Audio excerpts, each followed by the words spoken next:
En la gran final, no fue un arma de fuego la que silenció al rapero Gangsta, sino el sigiloso avance del SIDA. En 1995, el mundo se conmocionó cuando Eazy-E declaró que la enfermedad le había jugado una mala pasada. Un mes más tarde, ya no estaba.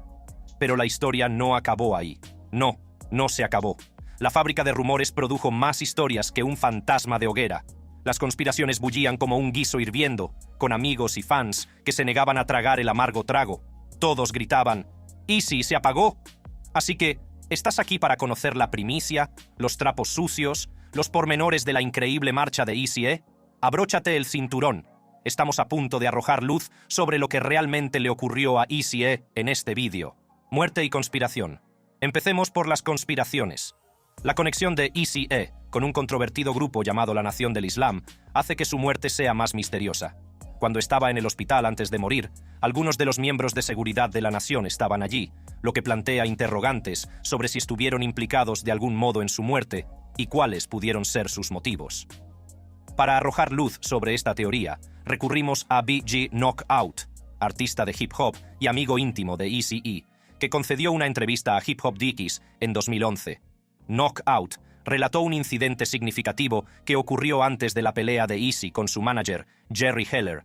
Según Knockout, miembros de la Nación del Islam, algunas de las manos derechas del ministro Louis Farrakhan, irrumpieron en la oficina de Ruthless Records en Chicago. Estos miembros de la Nación del Islam se dirigieron al despacho de Jerry Heller, exigiendo la presencia de Eazy-E. Eazy accedió y entró con ellos en la sala de conferencias, donde se enzarzaron en una discusión secreta que duró horas. Cuando Eazy salió de la reunión, parecía visiblemente agitado, como si hubiera ocurrido algo importante. Surge la pregunta, ¿qué pudo ocurrir en esa reunión? ¿Tuvo algo que ver la Nación del Islam en la muerte de Eazy-E? Algunos especulan con la posibilidad de que la secta, conocida por sus firmes creencias y sus controvertidas acciones, tuviera motivos ocultos. La conexión de Eazy con la Nación del Islam podría haber hecho que algunas personas se fijaran en él porque no les gustaban las creencias del grupo o querían utilizar su influencia en el negocio de la música. Cabe señalar que la Nación del Islam tenía una presencia significativa en la comunidad del rap durante esa época. Muchos artistas, entre ellos Eazy-E, encontraron consuelo y apoyo dentro de la organización. Sin embargo, la implicación de la Nación del Islam en la vida de Eazy dio un giro dramático cuando se enfrentó a él y a su representante, Jerry Heller. Las secuelas de aquel encuentro desembocaron en una serie de acontecimientos que acabaron por cambiar el curso de la carrera y la vida personal de Eazy. La idea de que la Nación del Islam desempeñó un papel en la muerte de Eazy-E resulta más creíble si nos fijamos en lo que ocurrió antes de su muerte.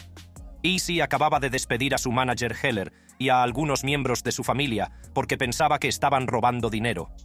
Esta decisión fue muy importante en la vida de Eazy y podría haberle causado problemas con la Nación del Islam. Aunque se desconocen los detalles exactos de lo que ocurrió durante aquella fatídica reunión, no se puede ignorar el impacto que tuvo en la vida de Eazy-E. Pero como no hay pruebas sólidas, es solo una teoría por la que la gente siente curiosidad. Jerry Heller, manager de Eazy-E, es el centro de otra teoría convincente en torno a la prematura muerte del rapero. La teoría sugiere que Heller, movido por la codicia y el deseo de control, desempeñó un papel en la muerte de Eazy. La tensa relación entre Eazy-E y Heller comenzó cuando Ice Cube abandonó NWA porque creía que Heller no le daba la parte que le correspondía de los derechos de autor. Esta desavenencia en el seno del grupo creó tensión y desconfianza, lo que acabó provocando la decisión de Eazy de despedir a Heller y a sus familiares de Ruthless Records. BG Knockout reveló un suceso crucial que ocurrió justo antes de que Eazy enfermara. Eazy sufrió un fuerte ataque de bronquitis y tuvo que pasar la noche en el hospital. Sorprendentemente, al día siguiente, a pesar de que estaba empeorando claramente, Eazy-E fue directamente del hospital al estudio de grabación. Durante ese tiempo, Knockout se encontró con Eazy en el pasillo, donde le vio sentado en el suelo, resollando y luchando por respirar. Preocupado, Knockout se sentó a su lado y preguntó por su bienestar. Lo que vio a continuación fue espeluznante. Eazy sacó un gran sobre manila lleno de documentos en los que supuestamente faltaban millones de dólares de la discográfica. Afirmó que Jerry Heller le había estado robando y le había estado enviando faxes amenazadores. Esta revelación ofrece una imagen inquietante de la relación entre Eazy-E y Jerry Heller. Sugiere que la supuesta mala conducta financiera y las amenazas de Heller pueden haber llevado a Eazy a su punto de ruptura. El estrés y el sentirse traicionado podrían haber empeorado su salud y haberle llevado a una muerte prematura. Aunque la teoría que implica a Jerry Heller en la muerte de Eazy-E es especulativa, no puede descartarse de plano. La industria del rap en aquella época estaba plagada de luchas de poder y disputas financieras. El éxito de Eazy con Ruthless Records suponía una amenaza para el control y los intereses financieros de Heller. La teoría sugiere que Heller podría haber recurrido a medidas extremas para proteger su posición y mantener su influencia sobre la carrera de Eazy. Jerry Heller negó vehementemente cualquier implicación en la muerte de Eazy-E. Sin embargo, las acusaciones y sospechas en torno a sus acciones siguen perdurando. Las cuestiones sin resolver en torno al dinero desaparecido y los faxes amenazantes añaden una capa de intriga a esta teoría. Entre las teorías conspirativas que rodean la muerte de Eazy-E, hay una que destaca por su naturaleza impactante. Esta teoría trata de la supuesta implicación de la controvertida Liga de Defensa Judía. Antes de la muerte de Eazy-E, este se vio envuelto en una situación en la que la JDL podría haber intentado extorsionarle. El FBI estaba investigando este intento de extorsión de la JDL a Eazy-E y Tupac Shakur. El plan consistía en amenazar de muerte por teléfono a las estrellas del rap y a continuación, la JDL les ofrecía protección a cambio de una cantidad de dinero. El informe del FBI afirmaba que Eazy-E fue víctima de este plan de extorsión antes de su muerte. El papel de la JDL en este plan de extorsión está suscitando preguntas y teorías sobre su implicación. Los críticos dicen que el JDL tiene un historial de llevar a cabo ataques terroristas y acoso, lo que hace que la gente se pregunte si tuvieron algo que ver con la muerte de Eazy-E. Aunque no sepamos exactamente qué hizo el JDL, está claro que había poderosas influencias en la industria del rap. El éxito de Eazy-E con Ruthless Records y su condición de rapero famoso le convirtieron en objetivo de la gente. La presunta trama de extorsión del JDL complica aún más la historia de la muerte de Eazy-E. Nos hace preguntarnos si alguien del JDL le amenazó y si eso tuvo algo que ver con lo que le ocurrió. La investigación del FBI sugiere que podría haber aspectos ocultos en la vida y muerte de Eazy-E. Debemos tener cuidado al considerar la teoría de que la JDL es responsable de la muerte de Eazy-E, ya que no hay pruebas sólidas que apoyen esta afirmación. Sin embargo, el hecho de que haya una investigación sobre un intento de extorsión contra él levanta sospechas y justifica una investigación más profunda. Las teorías de la conspiración suelen girar en torno a la idea de un grupo secreto de personas poderosas que manipulan los acontecimientos mundiales. Estas teorías sugieren que acontecimientos significativos, como el asesinato de Kennedy o que los Eagles ganaran un Grammy, pueden no ser lo que parecen. Algunos incluso apuntan a una supuesta grabación de las últimas palabras de Eazy-E como posible prueba de que intentaba revelar una conspiración mayor. Aunque la teoría del JDL pueda parecer descabellada a algunos, no puede descartarse de plano. A principios de los 90, la industria se vio sacudida por una amarga disputa entre Eazy-E y sus antiguos compañeros de la NWA, Dr. Dre y Ice Cube. Mientras Ice Cube seguía una exitosa carrera en solitario, Dr. Dre unió fuerzas con Suge Knight, un antiguo guardaespaldas, para formar Death Row Records. Esta alianza marcó el comienzo de un capítulo tumultuoso en la vida de Eazy-E, que finalmente desembocó en su prematura muerte. Empezaron a circular rumores de que Suge Knight guardaba un profundo rencor a Eazy-E. La tensión entre ambos escaló hasta tal punto que el antiguo manager de Eazy, Jerry Heller, afirmó en el Murder Master Music Show en 2013 que tuvo que convencer a Eazy para que no matara a Knight. Echando más leña al fuego, el propio Suge Knight hizo una críptica declaración durante una aparición en 2003 en Jimmy Kimmel. Cuando le preguntaron por la muerte de Eazy-E, Knight pareció sugerir que había más de lo que parecía. Sus palabras dejaron a muchos preguntándose si tuvo algo que ver en el trágico suceso. Mucha gente cree que Suge Knight pudo estar implicado en el asesinato de Eazy-E. Piensan esto porque Knight y Eazy-E eran grandes negocios en la industria musical. A la discográfica de Eazy-E le iba muy bien, y este éxito podría haber perjudicado al imperio musical de Knight. Así que algunos dicen que Knight podría haber tenido una razón para querer que Eazy-E se fuera.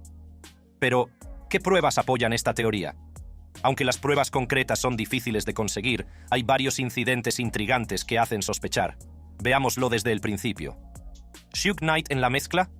Entre bastidores del ascenso a la fama de NWA, empezaron a crecer las tensiones en el seno del grupo. Eazy-E, como fundador de Ruthless Records, ejercía un gran control sobre los aspectos financieros del éxito de NWA. Esta dinámica de poder, combinada con diferencias creativas y conflictos personales, condujo finalmente a la fusión de NWA y NWA. Esta dinámica de poder, combinada con diferencias creativas y conflictos personales, condujo finalmente a la tristemente célebre disolución del grupo.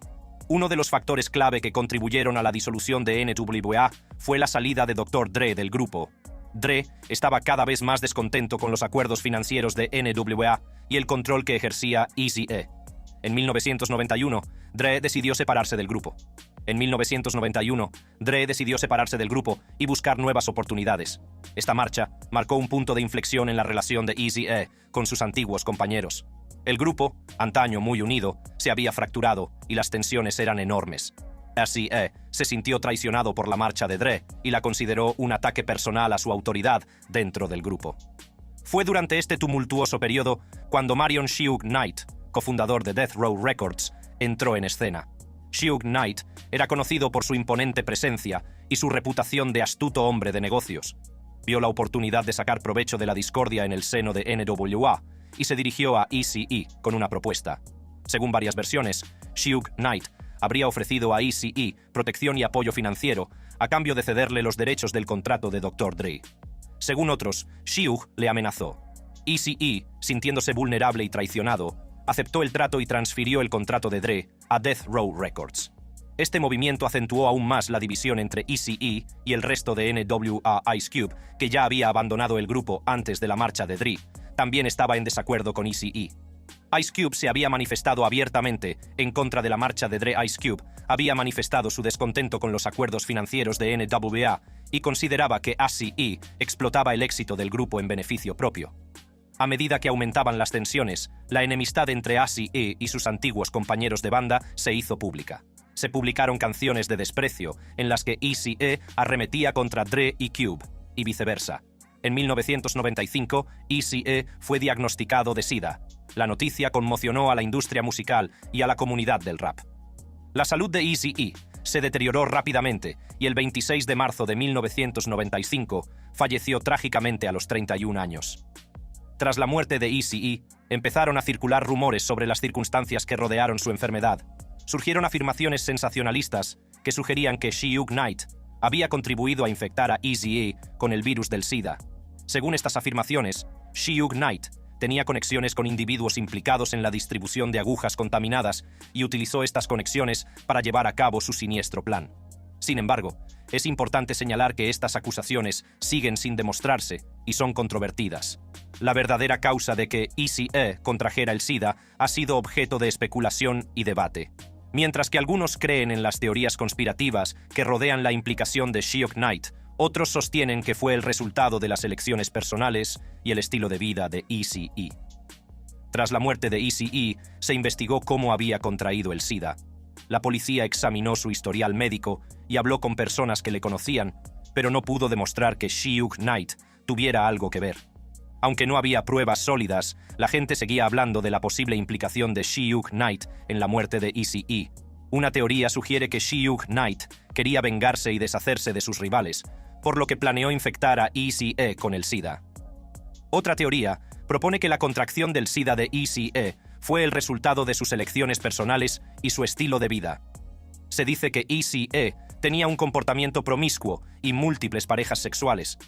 Algunos sostienen que su estilo de vida le exponía a un mayor riesgo de contraer el virus y que su diagnóstico fue consecuencia de sus propias acciones y no un acto deliberado de Suge Knight. Sin embargo, si crees que los rumores que relacionan a Suge Knight con la muerte de Eazy-E son exagerados, está claro que no sabes nada del hombre. Suge Marion Knight Jr. nació el 19 de abril de 1965 en Compton, California. Su apodo, Suge, venía de su apodo de la infancia, Sugar Bear. Se le daban bien los deportes, sobre todo el fútbol y el atletismo, durante su etapa en el Instituto Linwood, donde se graduó en 1983. Suge estuvo vinculado a Mob Piru Bloods, una parte importante de la banda de los Bloods. Después del instituto, jugó al fútbol en el Camino College de 1983 a 1985. Después, continuó su carrera deportiva en la Universidad de Nevada, Las Vegas. En 1987, Suge Knight no fue reclutado por la NFL. pero tuvo la oportunidad de jugar un par de partidos con los Los Angeles Rams durante la huelga de jugadores de la NFL de 1987, demostrando su talento futbolístico. Tras su breve paso por la NFL, Suge Knight cambió de profesión. Trabajó en la promoción de conciertos y proporcionó seguridad a famosos como Bobby Brown. En 1989, causó sensación en la industria musical al convencer a Vanilla Ice de que renunciara a los derechos de autor de Ice Ice Baby, porque sonaba a música de uno de los clientes de Knight, Mario Johnson. Hubo incluso historias de intensos conflictos entre Knight y Vanilla Ice, con una historia que afirmaba que Knight colgó a Vanilla Ice por los tobillos desde el balcón de un hotel. Más tarde, creó una empresa para gestionar artistas, trabajando con famosos músicos de hip hop de la costa oeste como DJ Quick y The D.O.C.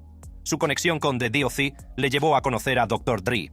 En 1991, The D.O.C. y Dr. Dre unieron sus fuerzas para fundar Death Row Records con Knight. Firmaron un contrato con Interscope y Dr. Dre publicó su álbum en solitario The Chronic en 1992. Fue un gran éxito y alcanzó el triple disco de platino en Estados Unidos a finales de 1993. Este álbum también dio el pistoletazo de salida a la carrera de Snoop Dogg, y su primer disco, Doggy Style, se convirtió en un gran éxito, alcanzando el cuádruple platino en EU en 1994. Knight también tenía un lujoso club nocturno en Las Vegas llamado Club 662. Era muy exclusivo y había que pedir cita para entrar.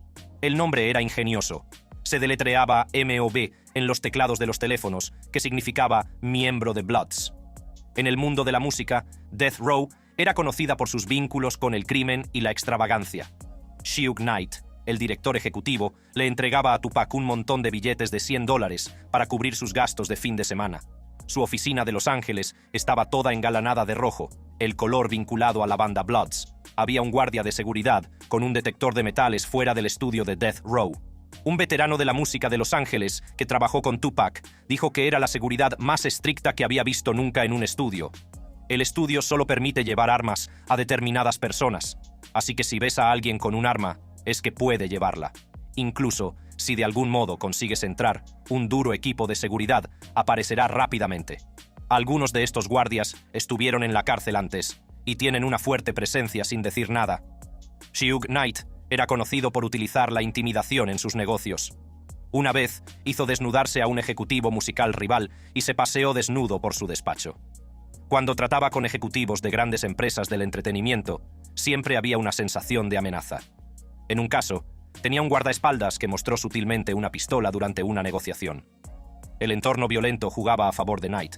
Le daba mucho poder, le permitía hacer esperar a otros ejecutivos y evitar pagar dinero a los productores de música y vídeo. La gente tenía miedo de quejarse o de involucrar a la policía en la investigación de prácticas cuestionables. A pesar de la violencia, Knight seguía haciendo negocios con dos grandes de la industria del entretenimiento. Su empresa, Death Row Records, recibía apoyo financiero de Interscope, que pertenecía en parte a Time Warner, y más tarde, Universal compró la mitad del sello. En 1992, Dr. Dre invitó a dos aspirantes a raperos, Linwood y George Stanley, al estudio para grabar su música. Sin embargo, tuvieron un encuentro inolvidable con Suge Knight. Linwood utilizó accidentalmente un teléfono destinado a Harry O., un capo de la droga que financiaba Death Row desde la cárcel. Suge se dio cuenta y dio a Linwood la oportunidad de marcharse tranquilamente. Linwood, inconsciente del peligro, respondió desafiante. Suge se enfadó, sacó una pistola y les obligó a desnudarse, propinándoles una paliza. También les quitó sus documentos de identidad para que se callaran. Tras esta terrible experiencia, Linwood y George Stanley interpusieron una demanda contra Suge Knight en busca de justicia. En lugar de afrontar las consecuencias, Suge intentó sobornar al fiscal, ofreciéndole un contrato discográfico a la hija del abogado, Gina Longo. Este trato corrupto no pasó desapercibido, y el fiscal, Larry Longo, fue despedido de la Fiscalía de Los Ángeles. Un año después, ocurrió un incidente similar con Happy David Walters, un gran nombre del hip hop de los 90. Gestionaba a artistas famosos y era copropietario de una discoteca. Dirigía a artistas famosos y era copropietario de un sello discográfico. Walters desapareció tras sacar dinero de un cajero automático en Los Ángeles y estuvo desaparecido 2 días. La gente denunció su desaparición. Cuando lo encontraron en Long Beach, tenía heridas y la cabeza rapada. Dijo que no recordaba lo que había pasado, pero muchos sospecharon que Suge Knight estaba implicado. Suge Knight quería fichar a RCTA, que estaba dirigido por Happy Walters, para su nuevo sello discográfico. Walters había criticado a Suge en una banda sonora, por lo que algunos pensaron que Suge podría haber estado detrás de la desaparición de Walters. Como era de esperar, Walters dejó marchar a RCA y abandonó su discográfica. Walter también abandonó la industria musical y más tarde encontró el éxito en el mundo del entretenimiento deportivo, como propietario de Catalyst Sports and Media. Suge Knight también tuvo una gran disputa con el rapero de la costa este, Sean Combs, también conocido como Diddy. Comenzó en agosto de 1995, cuando Knight insultó públicamente a Diddy por interferir siempre en los vídeos y canciones de sus artistas. Durante esta disputa, Conrad Tillard, conocido como el ministro de hip hop de la Nación del Islam, intentó hacer las paces entre Diddy y Knight, y consiguió que algunos tipos duros de su mezquita protegieran a Diddy porque había amenazas de los socios mafiosos de Knight. A finales de los 80, MC Hammer se relacionó con Knight. Hammer alcanzó el éxito con su álbum The Funky Headhunter en 1994 y más tarde firmó un contrato con Death Row Records en 1995. Aunque su álbum Too Tight no llegó a publicarse con Death Row, colaboró con Tupac Shakur y otros en canciones como Too Late Playa. Sin embargo, tras la trágica muerte de Tupac Shakur, Hammer abandonó Death Row Records porque le preocupaba cómo había muerto Tupac. Por la misma época, Dr. Dre también se sentía incómodo con la reputación violenta de la discográfica y el comportamiento de Knight, así que abandonó Death Row Records y creó su propio sello, Aftermath Entertainment. Tras la muerte de Tupac Shakur y Biggie Smalls, la gente se preguntó si Suge Knight había tenido algo que ver. Aunque nunca se le acusó oficialmente, algunos creían que podría haber estado detrás. Un detective llamado Russell Poole tenía la teoría de que Knight podría haber planeado el asesinato de Tupac para evitar que abandonara su discográfica. Luego, podría haber preparado el asesinato de Biggie para desviar las sospechas de sí mismo. Sin embargo, las causas judiciales basadas en estas ideas fueron desestimadas posteriormente. El incidente de Eazy-E también arrojó más luz sobre el tipo de persona que era Suge Knight. Su relación estaba llena de conflictos, sobre todo cuando estaban creando Death Row Records. En un momento dado, Suge Knight supuestamente agredió a Eazy-E porque no quería liberar a Dr. Dre de Ruthless Records. Más tarde, en el programa Jimmy Kimmel Live, Suge Knight hizo un inquietante comentario sobre el uso de sangre infectada por el VIH-Sida para cometer asesinatos. En 2006, Knight fue demandado por Lydia Harris, que dijo haber sido estafada en la propiedad de Death Row Records. Esta demanda provocó la bancarrota de Knight, y un fideicomisario tomó el control de la discográfica debido a su mala gestión. Debido a los problemas económicos, Knight vendió su lujosa casa de Malibú, y en 2008 puso a la venta Death Row Records. Más tarde, otra empresa llamada Wide Awake Entertainment compró el sello, y Snoop Dogg se lo compró más tarde. En 2009, vendieron parte del material de Suge Knight después de que su discográfica Death Row Records quebrara. Suge Knight está encarcelado en el correccional R.J. Donovan. Le condenaron a 28 años por homicidio involuntario y no puede pedir la libertad condicional hasta octubre de 2034. Ahora que sabemos qué clase de persona es Suge, está claro por qué la gente cree que tiene algo que ver con la muerte de Eazy-E. Echemos un vistazo a la vida del padre del gangsta rap. Vida temprana y NWA. En las calles de Compton, California, un joven Eric Wright, más conocido como Eazy-E, estaba a punto de cambiar la cara del hip hop para siempre. Nacido el 7 de septiembre de 1964, Eazy-E creció en un barrio asolado por la violencia de las bandas y la pobreza. Su padre trabajaba en correos y su madre era administradora escolar. No le gustaba la escuela y la abandonó en segundo curso. Pero eso no le detuvo. Más tarde obtuvo el GED. Según Eazy, sobrevivir en las duras calles era un arte. La gente tenía que llevar distintas máscaras para protegerse del duro ambiente. Tenías que actuar como un matón, un jugador, un atleta, un gángster o un traficante de drogas para encajar. Si no, te veían como una víctima. Eazy se ganaba la vida a duras penas, sobre todo vendiendo drogas. Incluso metió a su propio primo en el negocio ilegal. Jerry Heller, el hombre que gestionaba su carrera musical, lo vio vendiendo marihuana, aunque dijo que no traficaba con cocaína. Para Eazy, ser conocido como Camello no era solo un trabajo, sino también una forma de protegerse. Actuaba con dureza porque tenía que hacerlo. Creció en un barrio peligroso y no era físicamente imponente. Ser visto como un matón era como un escudo, una señal de que la gente no debía meterse con él. En 1986, cuando solo tenía 22 años, ganó unos $250.000 vendiendo drogas. Pero las cosas cambiaron cuando su primo murió trágicamente. Esto le hizo replantearse su vida, y pensó que podía encontrar una forma mejor de ganarse la vida. Eazy-E se sintió atraído por el género emergente del rap gangsta, que reflejaba la dura realidad de la vida en los barrios marginales. Inspirado por artistas de la talla de Ice-T y Schoolly D, decidió tomar cartas en el asunto y crear una plataforma para hacer oír su voz.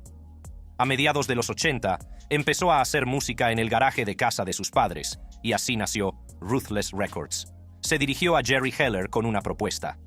Al principio pensaron en asociarse al 50%, pero al final acordaron que él se quedaría con el 80% del dinero de la empresa y Heller con el 20%. Heller explicó que se llevaría 20 céntimos de cada dólar que ganara la empresa.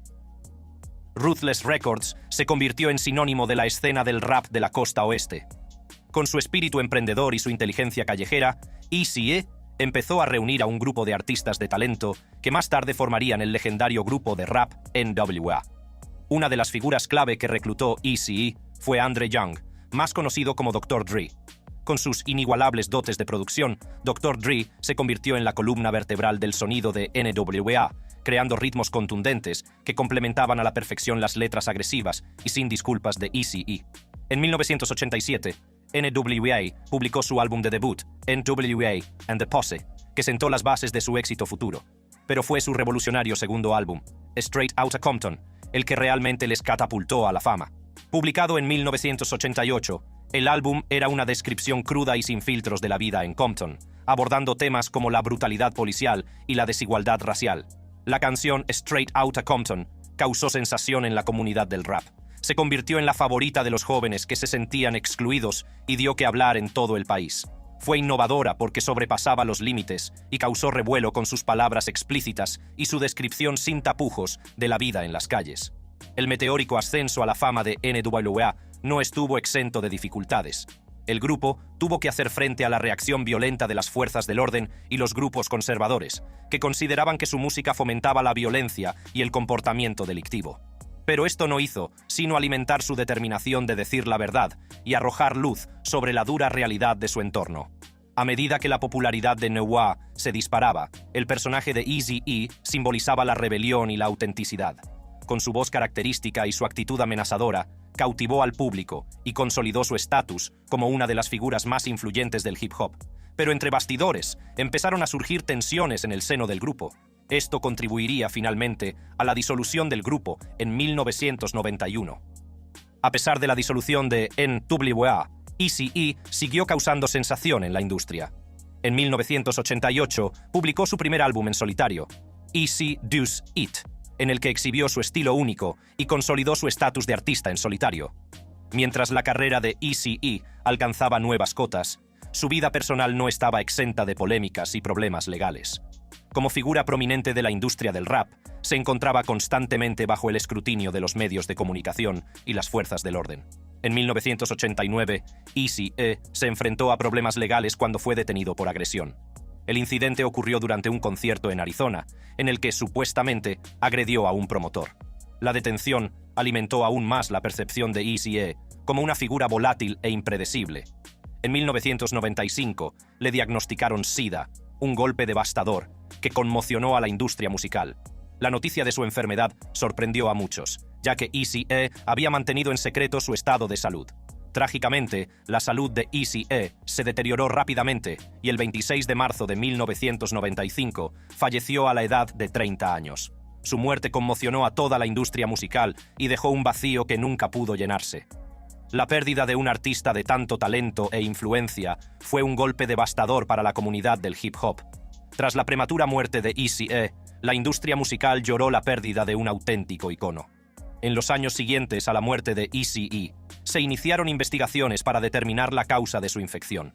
Se reveló que había contraído el VIH, que con el tiempo evolucionó a SIDA. Los profesionales médicos confirmaron que Eazy-E estaba infectado.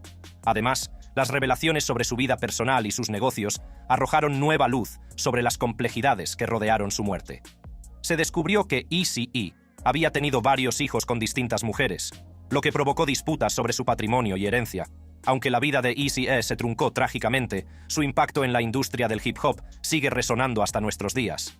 Su estilo crudo y sin filtros, unido a sus letras sin remordimientos, consolidaron su condición de auténtico pionero del género. El legado de Eazy-E va mucho más allá de su controvertido personaje, ya que su influencia en futuros artistas y la perdurable relevancia de su música no pueden exagerarse.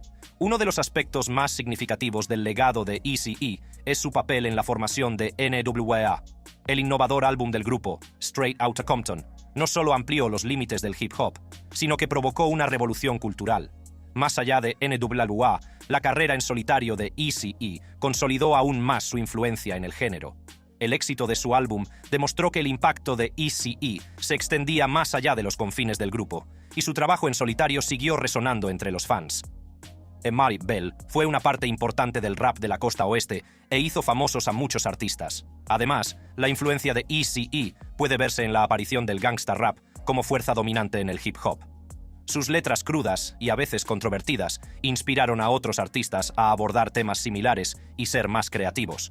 No se puede exagerar su impacto en la industria del rap, ya que sus contribuciones sentaron las bases para una nueva ola de artistas que seguirían desafiando las normas sociales y ampliando los límites de la expresión artística.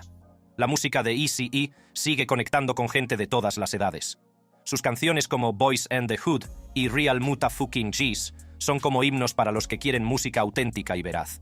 Tenía un talento especial para convertir la vida de la calle en letras poderosas, lo que demuestra que su arte y su importancia en la música siguen brillando. No vamos a alargarnos, amigos. Nuestro hombre, Eazy, no murió por una bala, sino por un virus que no conoce fronteras. Y por mucho que queramos que Expediente X sea real, a veces un puro es solo un puro. Quizá la muerte de Eazy no fue una gran conspiración, quizá fue una trágica consecuencia. Si te ha gustado este vídeo, haz clic en la tarjeta que aparece ahora mismo en tu pantalla para ver más vídeos.